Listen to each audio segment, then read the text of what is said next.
कौन नहीं जानता इस सरकार में पोस्टमार्टम के समय क्या नहीं हो जाता है। यहाँ पर यह भी है कि पोस्टमार्टम में दबाव बना करके डॉक्टर्स पर रिपोर्ट बदलवाई जाती हैं, तो प्रशासन क्या नहीं कर सकता है। और फिर ये जो लोग अधिकारीगण हैं, इनका जरा बैकग्राउंड देखिए, आप कौन लोग हैं अधिकारी। आप इनका बैकग्राउंड जब देखेंगे तो आप पता करेंगे कि ये पूरा कठपुतली बनकर के सरकार का काम कर रहे हैं। वो न्याय नहीं दे रहे हैं, वो अन्याय कर रहे हैं वहां पर। अयोध्या मिल्कीपुर का चुनाव भी मैं अयोध्या और मिल्कीपुर के चुनाव के लिए पूरे देश के मीडिया के लोगों को और पूरे विश्व के मीडिया के लोगों को निमंत्रण देना चाहता हूं कि आए और देखें आगे कितना निष्पक्ष चुनाव होता है, कितना डेमोक्रेटिक तरीके से चुनाव होता है।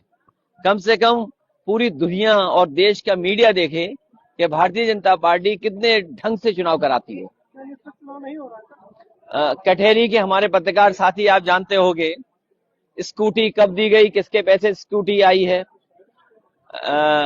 सिलाई मशीन किसके पैसे से आई है। और मैं तो आपसे कहूंगा कि कोई ना कोई सम्मान का कार्यक्रम जरूर किया जाएगा। जिन अधिकारी, चाहे वो डीएम साहब हों, चाहे वो कप्तान साहब हों, जिनके इशारे पर अच्छा वोट पड़ा है, कभी न कभी उनका भी सम्मान होना चाहिए। इलेक्शन कमीशन करे, नहीं तो कोई सरकार आए, वो जरूर सम्मान इनका करे कि जिन्होंने मशीन की बटन दबा दबा करके वोट पड़वाए। सर आपने भी तो ऑफर दिया है। नहीं, मैं तो ऑफर अभी भी जारी है। अगर उनकी इच्छा हो, लाल टोपी पहननी हो तो लाल टोपी पहन लें, और अगर कमल लेकर के घूमना है कीचड़ में तो वो भी घूम लें। भाजपा संविधान यात्रा निकाल रही है।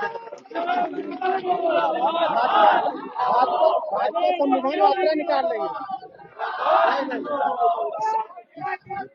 देखिए, भाजपा संविधान से नहीं चलती है। भाजपा संविधान से नहीं चलती है। भाजपा मन विधान है उनका, वो मन विधान से चलती है। और लोकतंत्र में लोग वोट डालते हैं, लोग वोट डालें, ये तंत्र से वोट डलवाते हैं। तो इनके लिए लोकतंत्र कुछ नहीं है, लोग से वोट नहीं डलवाते हैं, ये तंत्र से वोट डलवाते हैं।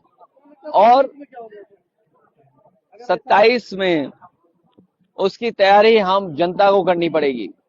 जहां समाजवादी पार्टी तैयारी करेगी, वहीं जनता को भी अपने अधिकारों को बचाने के लिए, संविधान को बचाने के लिए और लोकतंत्र को बचाने के लिए, मैं तो कहूंगा अगर ईवीएम की बटन की फॉरेंसिक जांच हो और ये पता लगाना हो, अगर कोई साइंटिफिक तरीका हो, तो आप पाएंगे कि एक ही उंगली ने बटन दबाई है कई बार। ये लड़ाई लंबी है और लगातार चलती रहेगी। लोग इसकी मांग करते रहे हैं। कई देशों में ईवीएम मशीन अनकॉन्स्टिट्यूशनल है, अगर उसमें वोट पड़ता है तो अनडेमोक्रेटिक है वहां पर। 27 से 27 देखिए, 27 दूर नहीं है, 27 में बहुत से लोगों को जाना। ये जो दंगा हुआ है, मैंने आपसे कहा ये दिल्ली लखनऊ की लड़ाई है।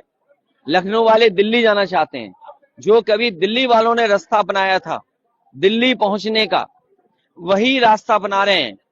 और इस झगड़े में, दिल्ली और लखनऊ के झगड़े में, उत्तर प्रदेश का भाईचारा पे